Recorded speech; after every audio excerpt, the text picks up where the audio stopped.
from, okay, we got the thumbs up. Our afternoon's next session is on emerging technologies. Emergency, yes.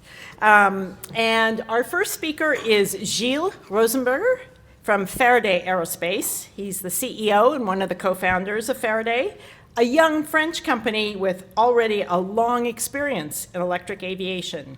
Gilles was the chief operating officer of Voltaire, the Airbus subsidiary dedicated to EFAN.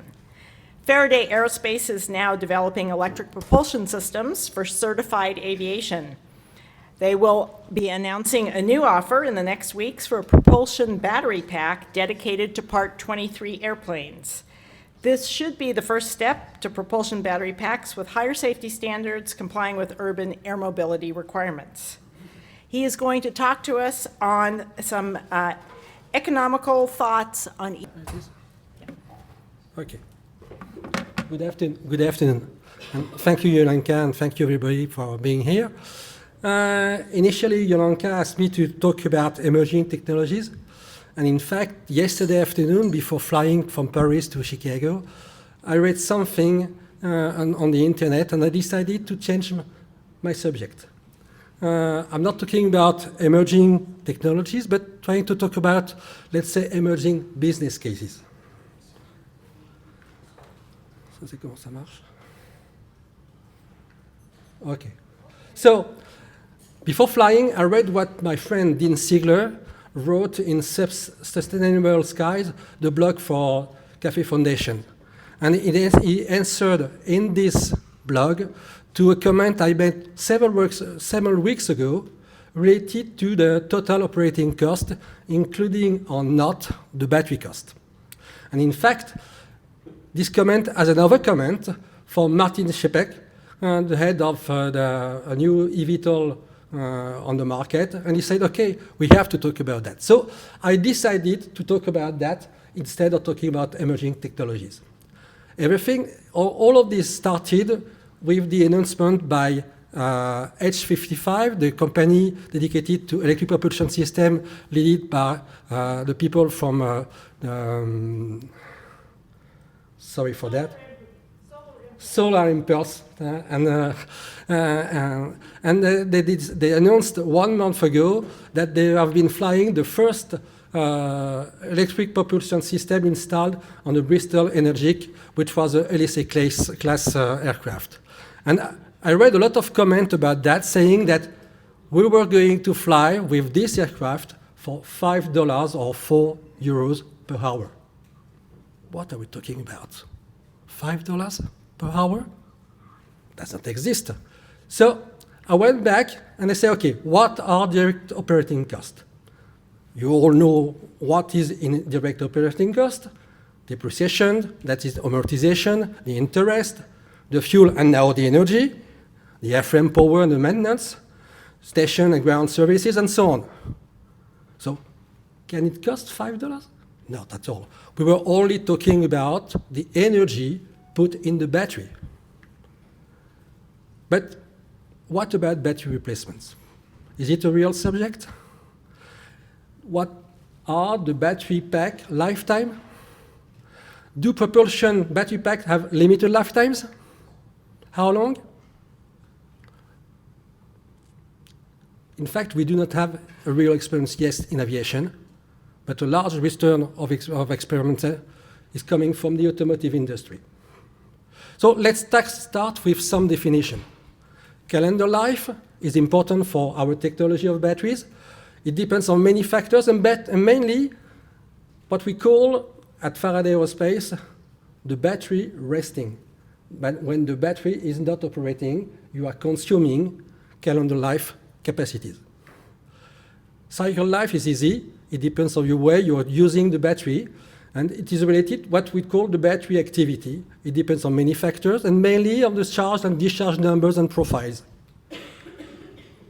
Important, what is the end of life? The end of life is defined by either reduction of the initial capacity or an increase of the impedance, and what is important with our power application. In the automotive industry, the experts are used to consider that the end of life is occurring when you have a reduction of capacity by 30%.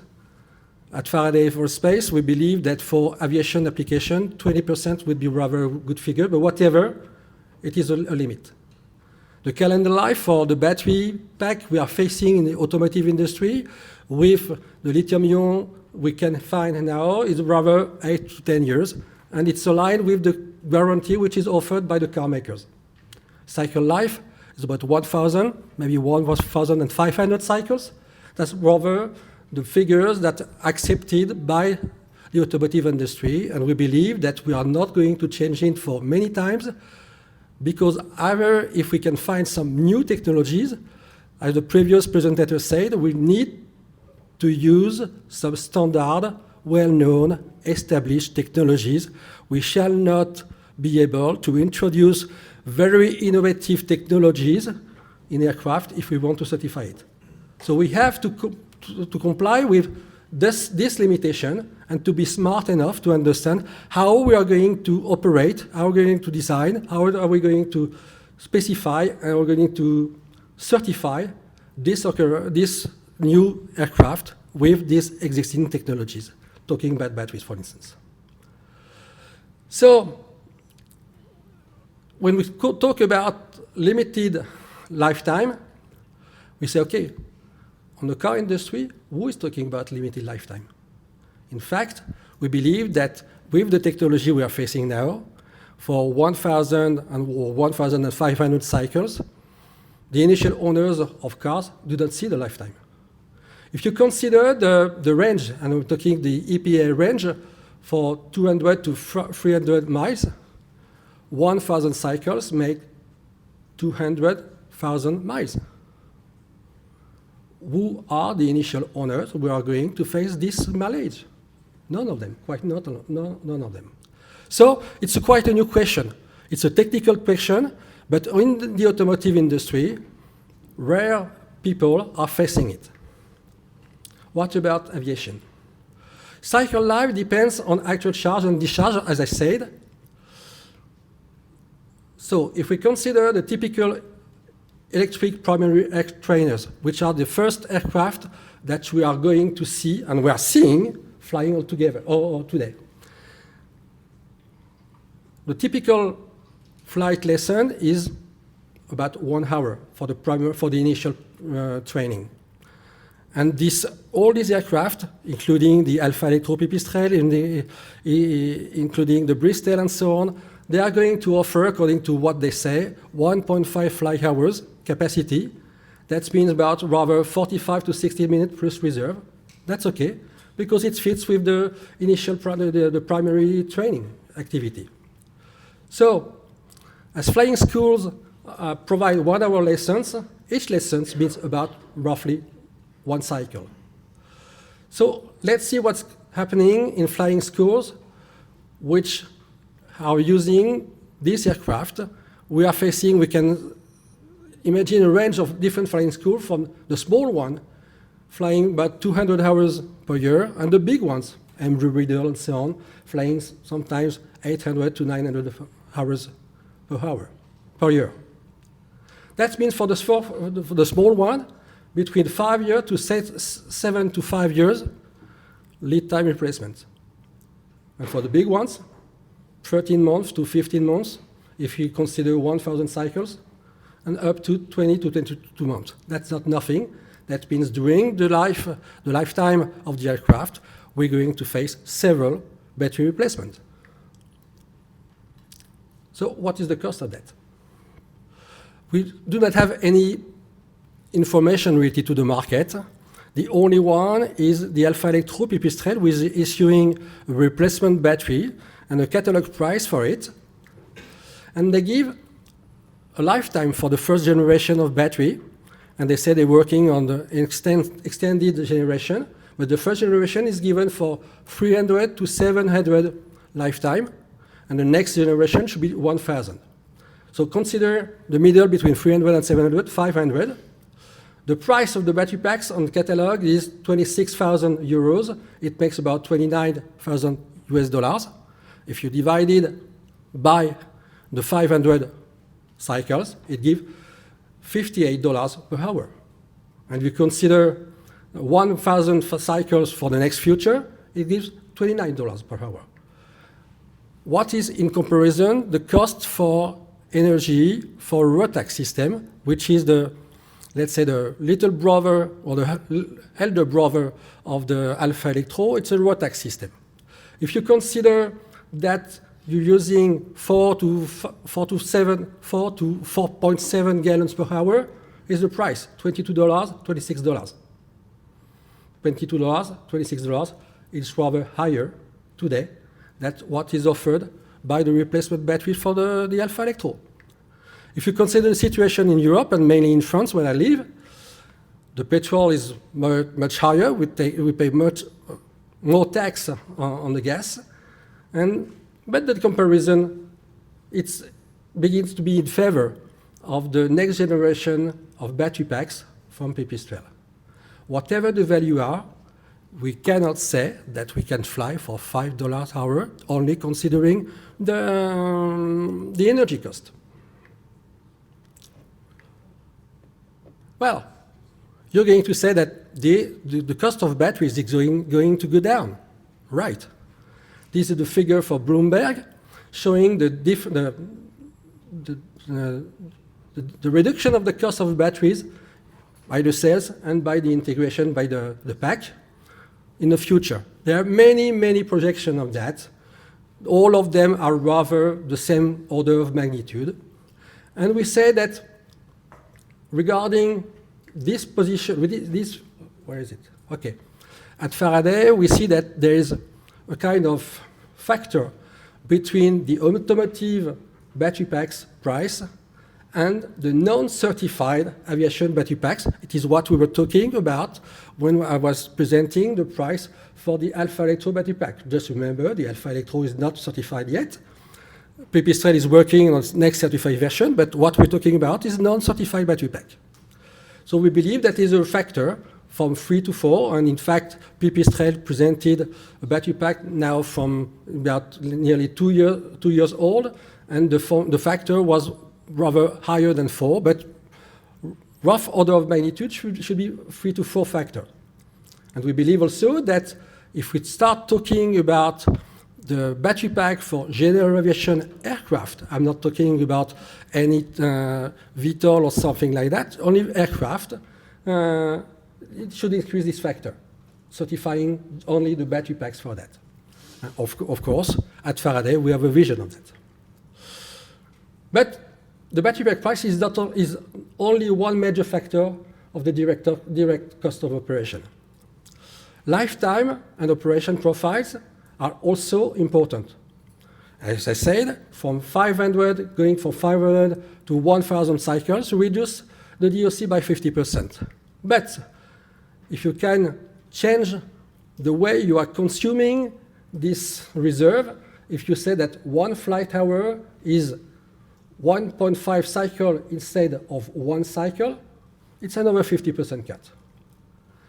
So we can imagine what is going to happen for different aircraft. For this one on the picture, the Ampere one, the Voltaero, and the Alice, that the one which Willie has been talking about, I do not know yet myself. I hope the aircraft maker do know the profile of flight, so I cannot say anything about them. But for eVTOL, we start to having a vision. Uber presented different discharge profiles for urban air mobility, just to imagine, and I talk under the control of Ryan, that this is the typical profile with no numbers, so that high energy consumption taking off and high energy consumption landing, and then a sequence for charging. And there are different profiles yet.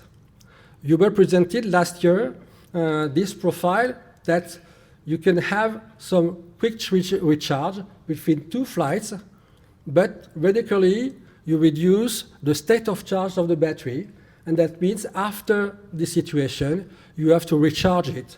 And this situation is going to happen, let's say, for the first 3 hours of the day after you recharge, and you will be ready for the next seconds of 3 hours and so on.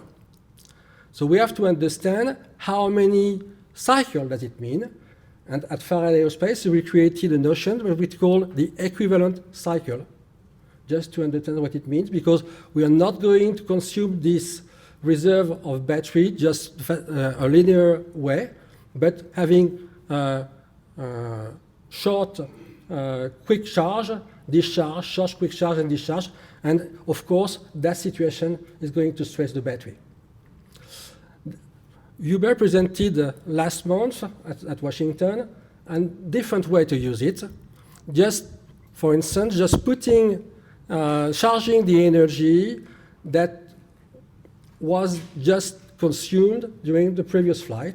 That was the first option. The second option was just to restore the energy which is necessary to achieve a safety flight. These two different charge and discharge profile will lead to different equivalent cycles. We believe that with technology we are developing at Faraday Aerospace, we can anticipate that this flight would be equivalent to 2 to 3 equivalent cycles per working day. If you consider that during all the year, it's going to, with 100 and 500 cycles, it's going to give 24 or 16 months renewing calendar. So all these questions, all these figures are questionable, and they have to be discussed. I'm putting this information here. I put that on the blog Sustainable Sky a few weeks ago, just to start this discussion, to understand what is going the price, the real price of the battery, and how is it going to be part of the direct cost of operation of these vehicles. You know this sentence? We have to be back on that. One thing, I read this presentation in my hotel and during the flight in my hotel, and I forget one thing, to present Faraday Aerospace. So I'm going to give it just by words. Faraday Aerospace is a new company. We've been created by 6 very skilled people coming from Airbus, Boeing, Safran, Arianespace, and Zodiac, and also the automotive industry. We're gathering more than 40 years experience in the electric aviation industry. We've been flying aircraft, no mock-up, aircraft with pilot on board, single engine, twin engine, and 4 engine. The Kikri was a 4 engine. We've been flying with full batteries, fuel cell, and also hybrid with combustion engine. We've been crossing the channel in 2015. This is where our background is coming from, and I'm ready to answer to the question during the next session. Thank you.